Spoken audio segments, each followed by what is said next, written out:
Hey, what's up everybody? Welcome to the channel. Today's video I'm going to talk about some of the problems and fixes I encountered, and you may encounter them too if you buy an RC4-wheel drive Autobiography ready to run Defender.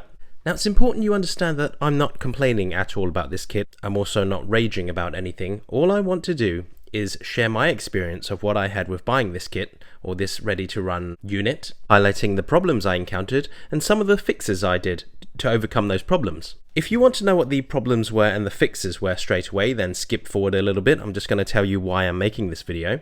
So the reason I'm making this video is because a few weeks ago I ordered one of the RC4-wheel drive ready to run Autobiography kits. Once I received the package, I excitedly opened the box. And unfortunately, on opening the box, I discovered that there was a few issues with the kit or the model. And as I investigated further, some of these fixes were beyond what I would deem as acceptable. So I got in touch with the model shop that I bought it from.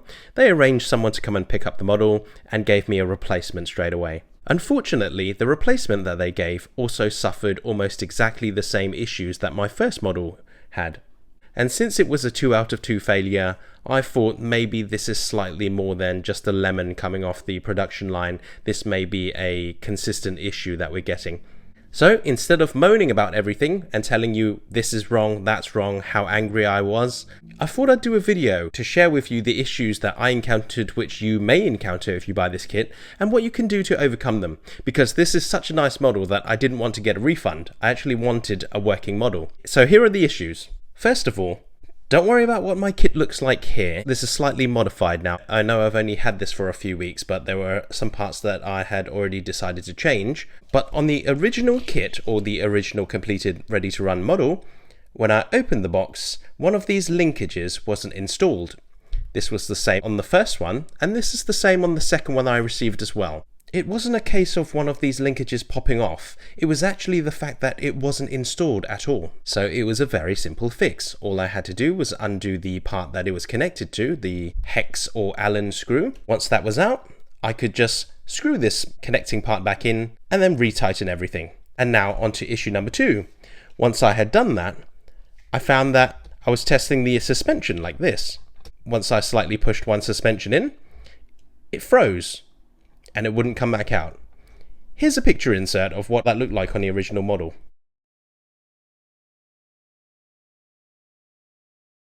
So after inspecting the original suspension turrets, or the shocks as we call them, I noticed that a working shock would move like this.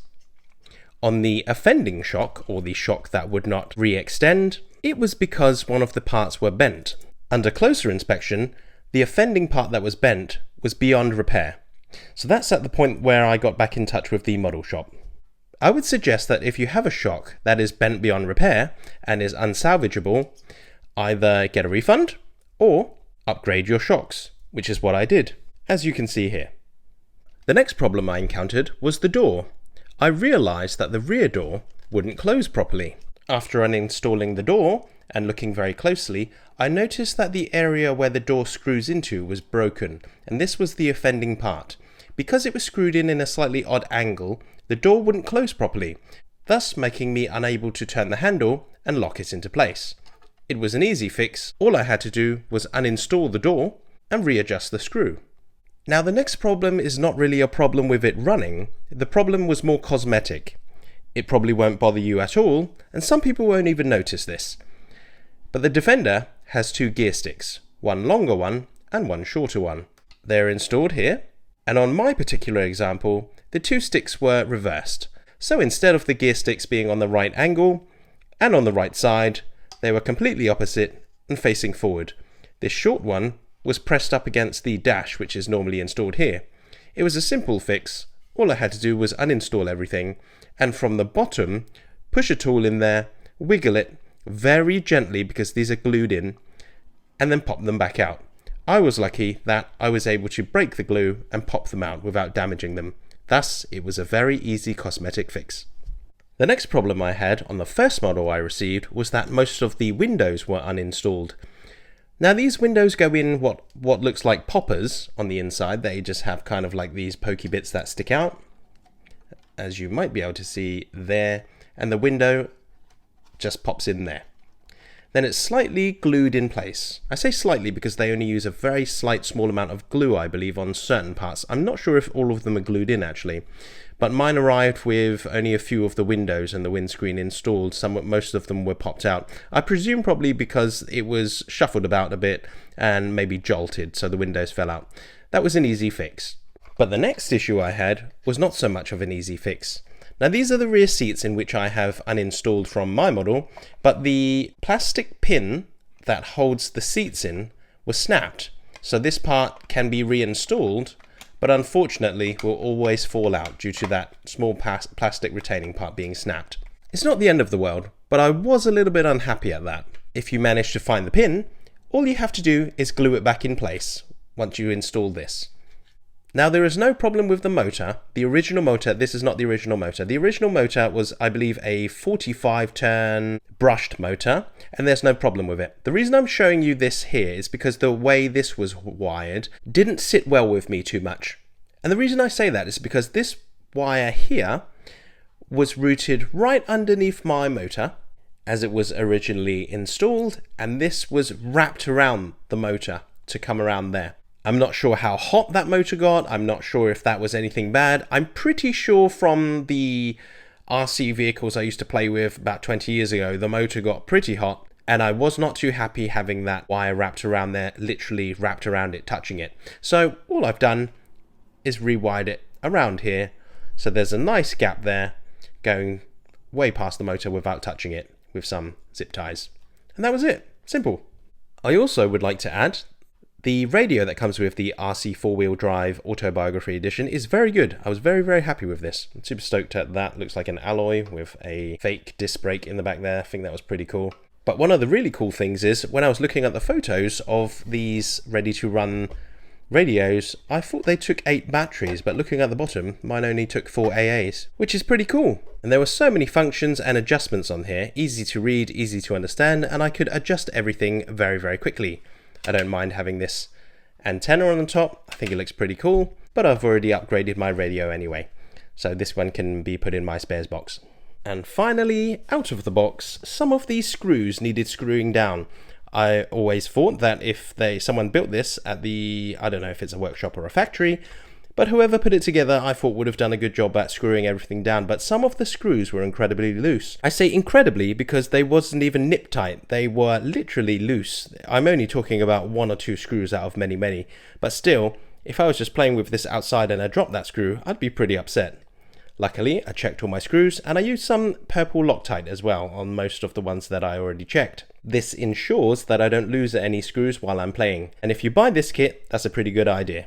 So that was it, guys. That was all of the issues I run into so far. I'm really happy that the model shop I purchased from gave me a very quick turnaround in bringing out a new replacement model for me. I'm also super stoked that they looked after me and they didn't charge me for shipping both ways, which I'm really happy about.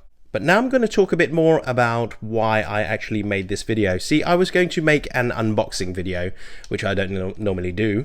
But I was so excited about this model, saving up for it, waiting for it and planning what I'm going to do to it, that I just thought, you know what, I'm going to do an unboxing and show everybody, I don't care if you like unboxing videos or not, what it comes with out the box. Unfortunately, due to the issues I ran into, that idea went completely out the window. So instead, I thought I'd do this video to try and help someone out there understand some of the minor issues that you get. Some of them were slightly more serious than the others, namely the suspension turret that was completely bent beyond recognition, because you have to consider all scenarios for this. Imagine if you was a kid and you got this for your birthday and your mum that bought you this knew absolutely nothing about these models, but the shop told you they're ready to run out of the box. They come with everything you need, you'll be playing with it in the afternoon, and then you realize one of the suspension turrets does not re-extend and it gets jammed in a position. Not only that, but one of the linkages actually came from the factory not installed, which means it probably won't work very well, or it's going to run into some major issues once you try and do some crawling. So hopefully, if you did get this and you're wondering what to do, don't worry, some of the issues are easier to fix than others. If you don't mind about the cosmetic differences that it comes with, then you're absolutely fine. Just go play with your model. If you're a bit upset that you ordered this and it was ready to run, meant to be pre-painted and pre-built, do understand one thing. If you consider the price, I would say, this is my opinion, it is quite exceptional what you get. when you factor in the battery, the charger, the radio, all the components you need. It's a fully working model, and what they've made you is a model that can run out the box. Okay, minus, we're not talking about like the issues where it doesn't run, obviously, that part. But let's talk about the cosmetic issues. They're not trying to build you a super detailed model that's going to be made by a master builder placed in a cabinet once you buy it. They get the ball rolling, but do bear in mind that these started off as a kit. This is just my opinion, okay? They started off as a kit, and what they've done is, I'd say 99% of the work for you, and you're getting that at an absolute bargain price. Okay, if you want to take it beyond that, make it like a incredibly scaled master replica of a Defender, then you can do.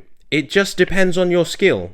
Okay, and I guess that's where I quite enjoyed this. You know, obviously the shock and horror I had when I opened the box at understanding that. In fact, let me insert some more photos here for you.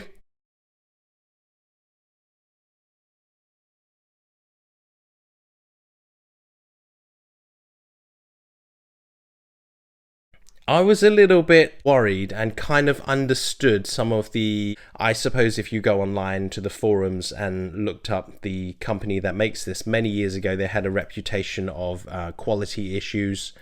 Yeah, I can understand that. I can understand the anger and frustration at that and why they gained certain nicknames. I'm also looking at the other side and understanding that within the budget range, I'm not saying it's acceptable or I condone it, and I did not enjoy the issues I encountered, but I get it. Yeah, okay, so that's it. That's all I can really talk about. If you're thinking about this model, don't be put off. Okay, we very rarely buy a ready to run model.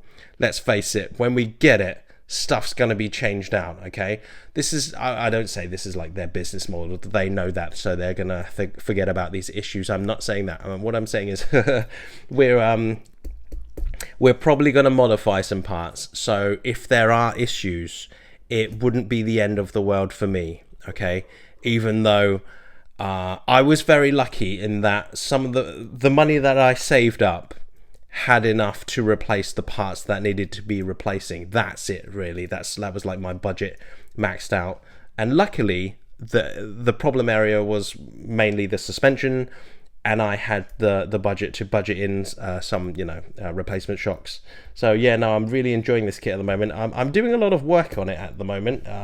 As you've seen, like through the video, I've started painting and stuff. I've taken it completely apart. I haven't really fully played with it 100%. I think I'm going to enjoy building and replacing parts and upgrading parts more than I am than actually crawling. That sounds crazy, right? But like, I'm more of a collector than anything. So yeah, playing with it was mainly the fun part for me. But yeah, hope this video helped someone out there, and I hope you enjoyed what I had to say.